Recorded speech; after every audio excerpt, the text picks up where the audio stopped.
ऐसा होता है कि फ़ैसला लेने में के बाद देरी भी प्रॉब्लम हो जाती है। आप सही फ़ैसला सही समय पर लें, इसलिए बात भूली भी जाती है। ये बात आपकी बिल्कुल ठीक है कि ब्याज दरें ऐसा ना हो कि उस समय जाके काटी जाए जिस समय हम ऑलरेडी रिसेशन में जाने को बिल्कुल तैयार हो गए हों। अच्छा सर, इंडियन मार्केट का कितना कनेक्शन है इस समय यूएस के साथ? कई बार हमने देखा है कि पिछले 1 महीने में जो मैंने नोटिस किया कि हम तेज़ी में उतना पार्टिसिपेट नहीं कर पा रहे जितना मंदी में पार्टिसिपेट कर पा रहे हैं। वो आपने खुद ही ऑलरेडी बता दिया कि वैल्यूएशन ऑन द टॉप है। तो जो भी यूएस के अंदर इस समय हो रहा है उससे हम कितना कनेक्टेड हैं और इंडिया की रूपरेखा क्या रह सकती है सर? तो देखिए डिम्पी जी, कनेक्टेड तो है, क्योंकि अपने देखे तो एक तरह से सब ग्लोबल फाइनेंशियल मार्केट एक तरह से कनेक्ट हो गए हैं।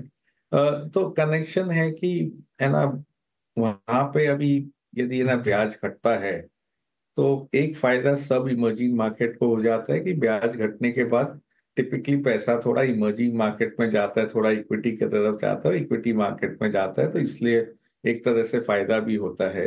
पर वहां यदि रिसेशन आता है तो स्लो डाउन के संकेत सब जगह आ जाएंगे, भारत को भी थोड़ा असर करेगा इकोनॉमी पे। और कई बार स्लो डाउन में क्या होता है, लोग के होम मार्केट बायस बोलते हैं, जैसे कि भाई स्लो डाउन है, सब जगह स्लो डाउन हो रहा है तो मेरा मेरा पैसा ना यहीं पे रखता हूँ यूएस में जो अच्छा लग रहा है। अपना थोड़ा कनेक्शन इसलिए कम हो गया है कि भारत में रिटेल काफी जोर से पैसा लगा रहा है बाजार में, और उसके कारण थोड़ा सा जो एफआई सेलिंग यदि अपने देखे पिछले 2 साल में, उसके बावजूद बाजार अच्छा किया है क्योंकि लोकल सपोर्ट रहा है। तो आगे भी लोकल सपोर्ट रहेगा तो एक तरह से थोड़ा सा ऑफसेटिंग फैक्टर उसके लिए हो जाएगा। दूसरा, अपना इकोनॉमी देखे तो काफी तर डोमेस्टिक इकोनॉमी है।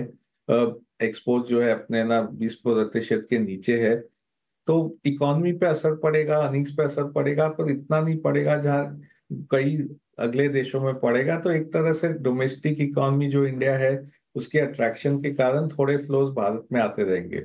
बस जैसे आपने भी कहा, मैंने भी कहा, वैल्यूएशन का एक है ना कंसर्न रहेगा।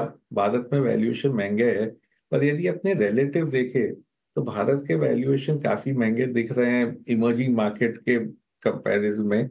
इमर्जिंग मार्केट के कंपैरिजन में आज के दिन अपना पी 80 से 90% ज्यादा है इमर्जिंग मार्केट से। तो यही एक महत्वपूर्ण कारण है कि भाई एफआई का सेलिंग आ रहा था इतने दिन से, और शायद है ना स्लो डाउन हुए तभी भी है ना एफआई को आना चाहिए भारत की तरफ, क्योंकि वो एक डोमेस्टिक इकोनॉमी है। पर वैल्यूएशन का एक कंसर्न बना रहेगा उनके। तो मेरा मानना है कि हम्म। एक टाइम करेक्शन बाजार में आएगा, उसके साथ एक थोड़ा प्राइस करेक्शन भी आएगा यदि यूएस इकोनॉमी और यूएस मार्केट्स करेक्ट होते हैं तो। हम्म। ज्योतिवर्धन जी, एक नज़रिया फिर बैंकों पर भी आपसे लेना चाहेंगे, क्योंकि हम देख रहे हैं कि अब रेट कट साइकिल अब शुरू हो जाएंगे। ऐसे में बैंक्स अभी भी मार्जिन को मेंटेन करने के लिए उन्हें थोड़ा स्ट्रगल करना पड़ ही रहा था। अब जब रेट कट साइकिल शुरू हो जाएंगे तो ऐसे में क्या कुछ इम्पैक्ट आप देख रहे हैं बैंकों पर? क्या नज़रिया बन रहा है इस ओवरऑल इस पूरे सेक्टर को लेकर जब ये साइकिल शुरू होगी? तो स्टार्टिंग में क्या होता है कि जब रेट कट साइकिल चालू होता है तो अपने को देखने मिलता है कि उस टाइम पे लोन्स पे ब्याज घट जाता है जैसे ही रेट कट साइकिल चालू होता है। पर डिपॉजिट्स, क्योंकि कोई का 3 साल का डिपॉजिट है, 2 साल का डिपॉजिट है, वो रेट घटने में टाइम लगता है। तो फर्स्ट में ना थोड़े निम पे प्रेशर आएंगे, और जो भी आ रहे हैं और है ना आगे भी निम पे प्रेशर आएंगे। तो उस कारण ही अपने देखे तो बैंक शेयर ज्यादा चल नहीं रहे, बैंक शेयर काफी मंदे रहे, अंडर परफॉर्म किए पिछले 1 साल में। हम लोग जिस नजर से देखते हैं, हम लोग थोड़ा जल्दी खरीदते शेयर्स को जब वो आउट ऑफ फेवर रहता है। हम लोग का थ्री यूज का फिलोसफी है कि under valued, under performing, under उन शेयर्स को लेते हैं। तो एक तरह से आज देखें तो मार्केट महंगा है, मार्केट में बैंक्स एक सेक्टर है जो है ना सस्ता दिख रहा है, ज्यादा महंगा नहीं है। यदि 5 साल 10 साल के एवरेज वैल्यूएशन देखे तो बैंक्स उधर ही है या उससे नीचे है। कई सेक्टर आज के दिन बहुत ऊपर है 5-10 साल के वैल्यूएशन के कंपेरिजन में। तो मेरा मानना है कि बैंक से एक बाय ऑन डिप पे हम लोग तो अभी भी थोड़ा थोड़ा बैंक में खरीदारी कर रहे हैं जब है ना शेयर प्राइस घटता है।